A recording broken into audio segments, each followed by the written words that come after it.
Good afternoon. This is Arlo Johnson coming to you from Vernon, British Columbia at about 3 p.m. on Saturday, the 24th of February. Hope everything finding you well and that things are okay where you are. So, start off, I started thinking about a couple of things, and one of them was the idea, that things are permanent and all this stuff, and nothing changes, and it really is not true. Everything changes, really does. But what I'm going to mention God says in I think it's in Revelation or someplace, that I make everything new. I make a new heaven and a new earth. And in the new earth there will be no sea. That's quite a bit to swallow right there. I've mentioned this before. I didn't pay really much attention to that. And I don't think most people do. I'm going to create a new heaven and a new earth. That means that this is not permanent. We're on a temporary deal. And that's got to resonate somehow. After all, we don't own anything. We're just here. And we're here for just a short period of time. Now, when God says, I create a new heaven and a new earth, he doesn't say what kind of an earth, bigger earth, smaller earth, whatever, but there will be no sea. It's like you got to look at some clues here to figure out what's going to happen. In the book of Revelation, it discusses, I think it's in chapter 20 or something like that, verse 20, I think, chapter 20, that the city of God that Jesus said that he's building, and that it will descend on this planet. Now, right there is, you got to stop and say, just a minute, whoa now. I believe everything that God said and what Jesus said. I believe every single word of it. The only thing I got to understand what he's saying. And this city of God is so large, it's so big, that it wouldn't fit in this planet we live on now. It wouldn't fit in the continental United States. From the Canadian border to the Caribbean or Sea, or not the Caribbean Sea, but the Gulf couldn't fit. It'd be hanging over out in the Gulf. Now, that's according to the size of this planet, and this planet's not that big. It really isn't. 4,000 mile diameter, or radius, $8,000 diameter. 8,000 mile diameter. And so it won't fit on this planet. God never said it won't fit. He just said this is the planet, the city that I'm going to bring down. And that's going to be the city of God. He didn't say where it was going to land. Now, there are those who have done calculations on this, and I still got it, I guess, a couple pages long, what it would take, what size the earth has to be for that city to sit on a flat plane. On this planet, the north and south gates would be 70 or over 70 miles off the surface because of the curvature of the earth. It's such a big city that on this planet, it's too big for this planet. Now, when he says, I'm going to create a new heaven and a new earth, and there'll be no more sea. Well, where's the water going to go then? I mean, I don't know. But if you, they said that it will take, this planet would have to increase in size 3 by 366 times what it is now in volume. It'll be the biggest planet, biggest thing in the universe. Now, if that's spread out like that,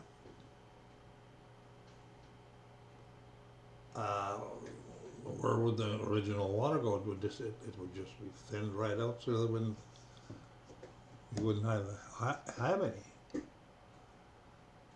But the idea that the Earth is going to end up be purified by fire, the whole planet. You have to think in your mind, this whole planet will be one big burning ball, purifying itself, because God is pure, and he can't come to a planet that has been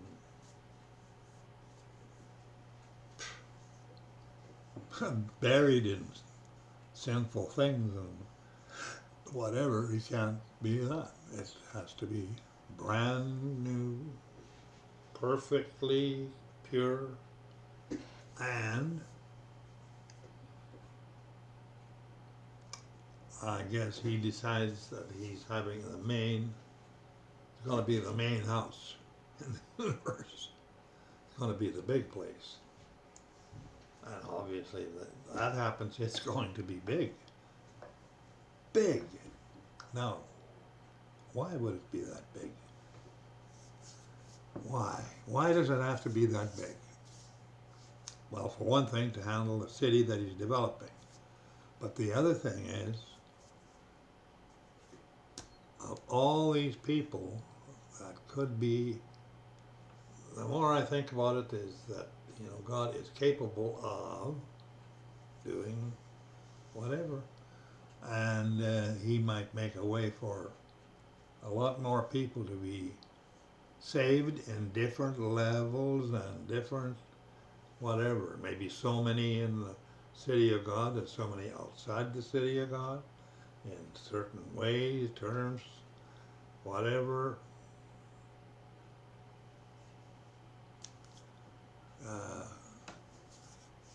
He says that it's his will, his wish is that none will perish. Well, I think there will be those who will perish, because there are those who just absolutely, will not accept him on any terms. So they would have to perish. But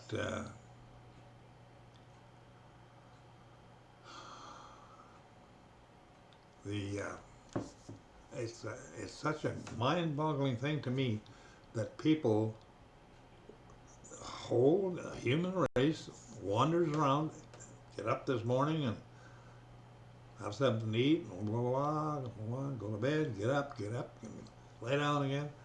They don't think about things like that. God is plainly saying that this is temporary. This is temporary. You're on a temporary planet for a reason.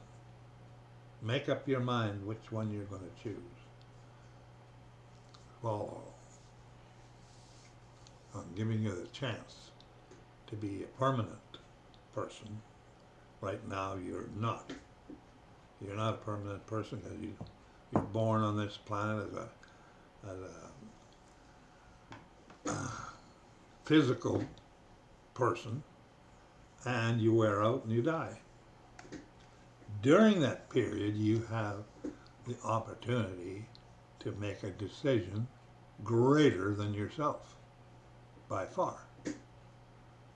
And I have to say that I didn't learn it, I knew it somehow when I was about 15 years old, and I remember that plainly. That I had said to myself, you know, because I was wondering about things like that at that age. And I said, you know, it's got to be that I'm here to make a decision about something. And I imagine I knew it was a decision about God and who God was. Because at my 15, I had been going to church and Sunday school and stuff like that for years. So I guess, you know, I imagine that's why I'm talking like this today. It's because I went to Sunday school in a buggy, me and my pony and whatever, by myself. So it must have been a reason for it. I don't know, but I'm quite sure there was.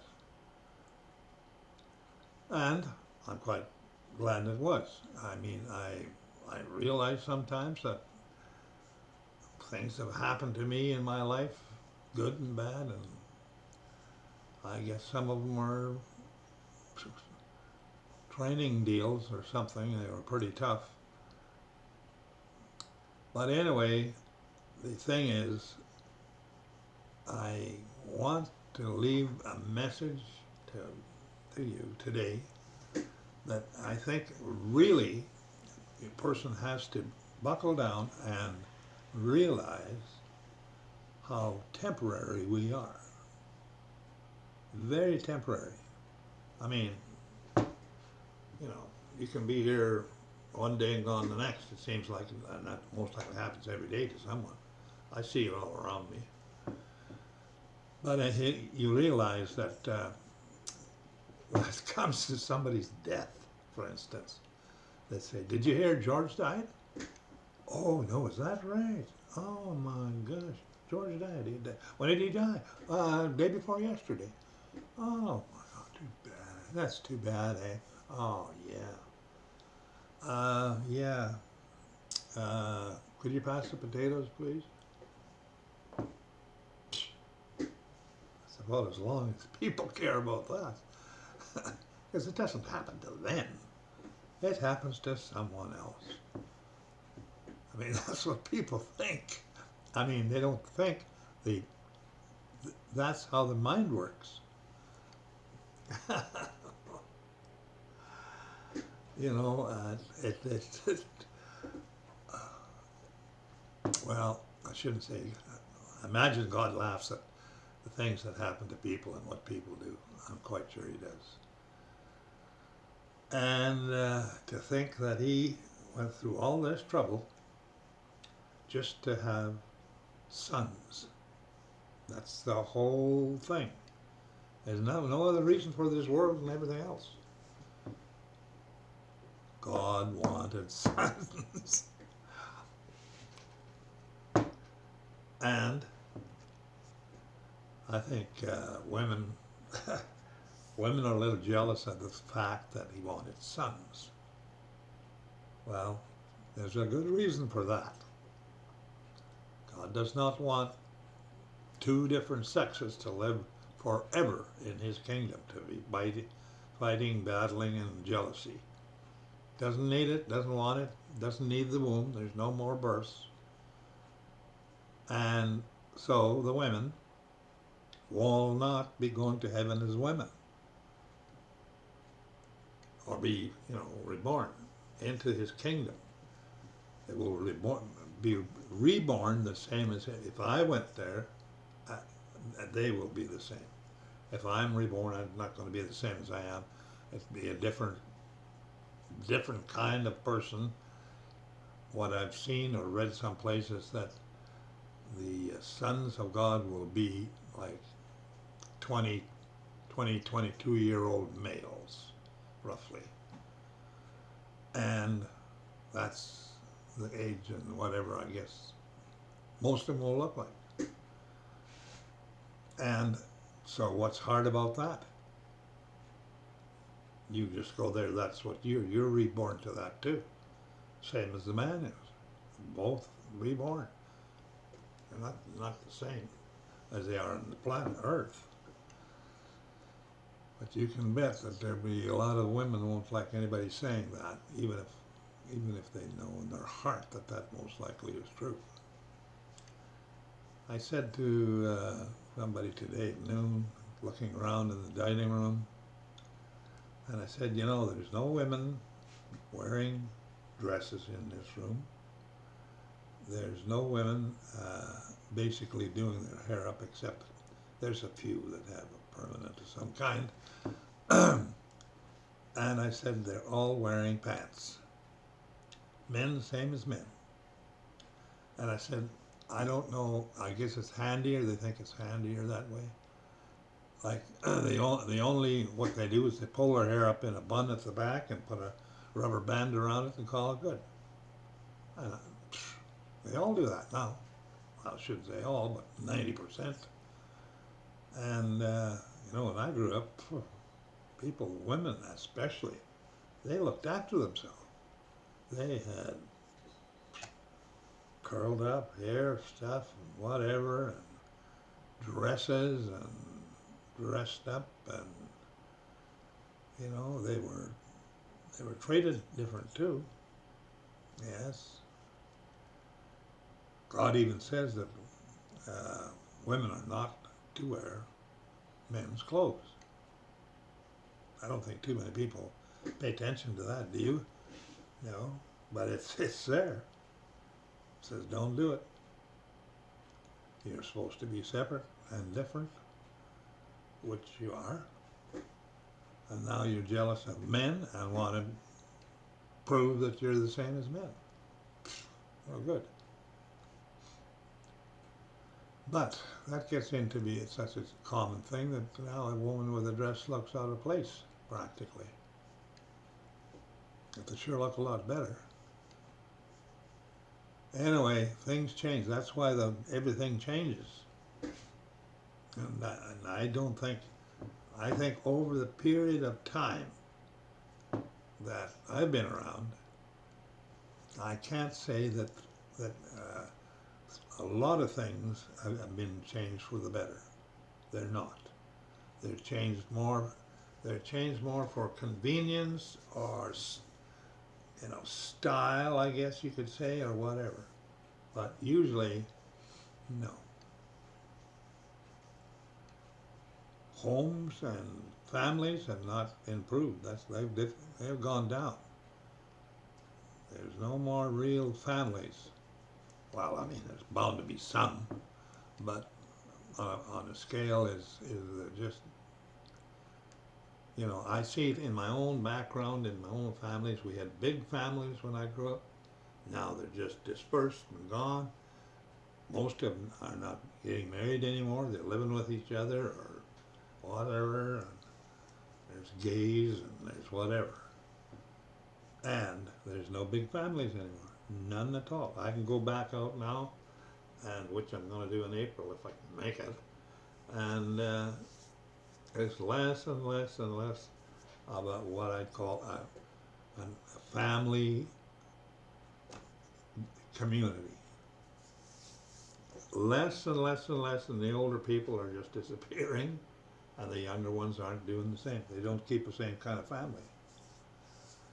In farming communities, it's not as bad as in cities. Farming communities still try to have a family of some kind, I believe. I'm quite sure. Because it's conducive to having a family. But I think we're seeing the last edges of family life, that's for sure. You know, I've always visualized a thing where things get so bad that people revert back to like the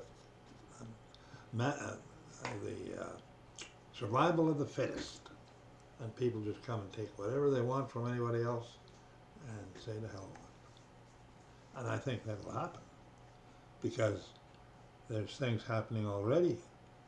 You know, we don't have the clue that we'd have a food shortage or something like that. It can happen. It can certainly happen in this country too. Sad to say, but hopefully, hopefully all this will be over in a, well, it won't be a short time because nothing's come up yet. The bell hasn't rang yet. When the bell rings, you know, you got 7 years, and that's the end of it. Bango, that's it. You know, 7 years, and that you're going to be in the tribulation when it starts. And you'd have to go through 7 years. The first 3.5 are supposed to be very, you know, good, because the Antichrist is going to lie his way around and do all this stuff till he's got everybody where he wants them, and then he's going to put the hammer on. And then it's the real tribulation. And once that's done, it's all finished. This earth part is all finished. And Christ comes back and puts a tamper on everything, rearranges everything for 1,000 years. 1,000. And if you're one of the ones who is resurrected at his return, you'll be working under him, with him, and for him. Not a bad job. A good job. Well, here's hoping I see you in the employment lineup. You never know. It's been offered. It's there for people to accept. And, you know, it's hard for me to think how people can refuse. That's what's really hard. But anyway, time to go. Time to say goodbye. I'll see you again. And in the meantime, God bless you.